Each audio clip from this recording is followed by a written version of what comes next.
O debate aqui é qual o maior brasileiro da história da Libertadores. E o maior brasileiro aqui não é um CPF, né? É um CNPJ, estamos falando de clube. Qual é o maior clube da história da Libertadores? Você, obviamente, vai dizer que é o seu. Mas aí a gente precisa ter um pouco de racionalidade e bom senso, porque há clubes que não pleiteiam esse lugar. Por mais que sejam os maiores clubes dos seus corações, não necessariamente eles têm uma grande história rica, que amedronta, cheia de títulos, de números, de momentos históricos na Libertadores. Portanto, se o seu clube não for eleito aqui, não fique puto, você reclame com o clube que não construiu a maior história de um time brasileiro na Libertadores. Lembrando, aqui um dado geral. O Brasil é o segundo país com mais títulos na história da Libertadores, perdendo só para nossos amigos argentinos. A arte aqui colocou alguns candidatos. Por exemplo, Inter, Palmeiras, Grêmio, São Paulo, Santos e Flamengo. O torcedor do Corinthians vai ficar puto, porque o símbolo do Corinthians não aparece aqui, mas o Corinthians tem uma história traumática com a Libertadores, né? Ganhou é verdade, em 2012, e uma campanha que é absolutamente fantástica. Além de ser campeão invicto, passou no mata-mata por Vasco, Santos e ganhou numa decisão com o Boca, que é embaçadíssimo, né? E tem jogos muito marcantes ali naquela campanha. Porém, tem muitas eliminações precoces, inclusive em pré-Libertadores, em edições que nem participou. O Corinthians ficou muito distante da Libertadores por vários anos e em algum momento ali era até motivo de chacota, né, dos rivais e tal. Então, a história do Flamengo, por exemplo, até o Flamengo de Jorge Jesus, esta era após 2019, também era muito marcada essa história por eliminações precoces, por traumas, por eliminações muito dolorosas no próprio Maracanã, quedas em primeira fase, quedas em oitavas de final. Em algum período nem ia para a Libertadores e ali nos anos 2010 voltou aí, né, corriqueiramente para a Libertadores, mas o torcedor do Flamengo até 2019 era muito machucado, né? Por mais que ali a era Zico tenha produzido um título e uma outra campanha boa, num geral o Flamengo teve vários espaçamentos na Libertadores, né? Assim, a história pré-anos 80 do Flamengo na Libertadores, ela basicamente inexiste. O Internacional, chamado de campeão de tudo, também tem períodos sazonais, também tem espaçamentos de campanha e também não é do maior campeão da Libertadores. Então a disputa aqui, ela vai ficar, pra gente ser prático, entre São Paulo, Palmeiras, Grêmio e Santos. E aí eu começo pelo Santos, o primeiro campeão brasileiro de Libertadores e o primeiro bicampeão brasileiro de Libertadores na era do Pelé. O Santos do Pelé, de fato, ele é um dos maiores clubes da história da Libertadores. A questão institucional é que o Santos também tem muitos saltos históricos de participações relevantes na Libertadores. Pós Santos do Pelé, o Santos só volta a ganhar em 2011, já Santos do Neymar, e antes disso, indo longe e chegando muito perto de ganhar naquela era ali, Diego, Robinho e tal, em que acaba perdendo o título. Mas vive muito desses períodos, né? Assim, o Santos do Pelé teve esse pequeno período do Santos de Robinho e Diego, e depois Santos do Neymar. E aí, beleza, chegou numa final que pouca gente esperava, o Santos não era o favorito ali com o Marinho e companhia limitada,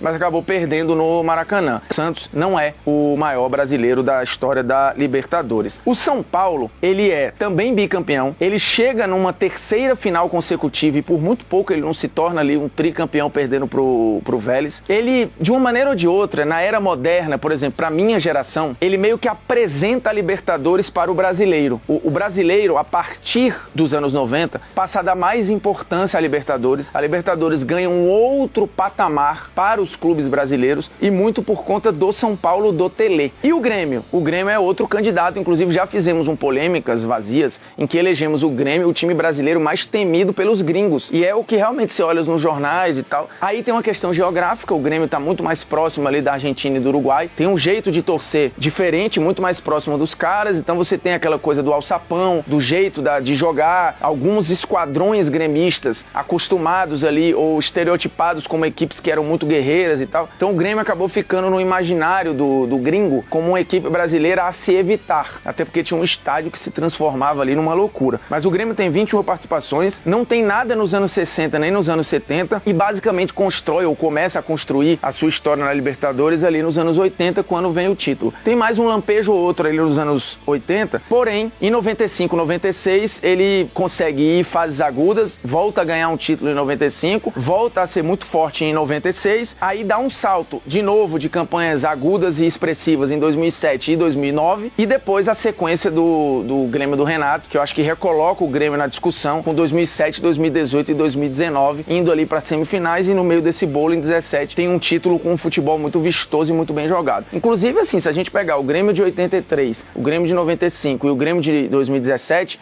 eles jogam de formas diferentes, né? Uma coisa é o de 95, a outra coisa é o de 83, a outra coisa é o de 2017. Mas o Grêmio tem esses números, mas perde em vários outros, né, aspectos aí, em números como visitante, depois em gaps de participação, né, ficando períodos fora, né, dos anos 90, por exemplo, com esse intervalinho nos anos 2000 até a volta do Grêmio do Renato, o Grêmio ficou ali, né, sem muitas campanhas marcantes. E aí a gente chega no Palmeiras, que tem realmente um retrospecto que é uma loucura, né? O Palmeiras, ele basicamente detém todos os recordes brasileiros na Libertadores. Além de ter sido o primeiro finalista em 61, ele é o primeiro brasileiro a chegar na final de Libertadores, não vence, é verdade. São 23 participações, o que é um recorde. Ele é o que tem mais participações seguidas entre os brasileiros, é outro ponto pro Palmeiras. Tem 6 finais, iguais o São Paulo, e 3 títulos, também mesmo número do São Paulo. Aqui começa o festival de recordes do Palmeiras, que é um negócio maluco. Ele é o que tem mais vitórias e mais gols entre os brasileiros, seja como mandante, seja como visitante. No geral, ele tem a maior média de gols da história da Libertadores. E entre todos os clubes, contando brasileiros e não brasileiros, ele vai deter vários outros recordes, inclusive sequência invicta. E na Libertadores 2018, ele virou o primeiro time a vencer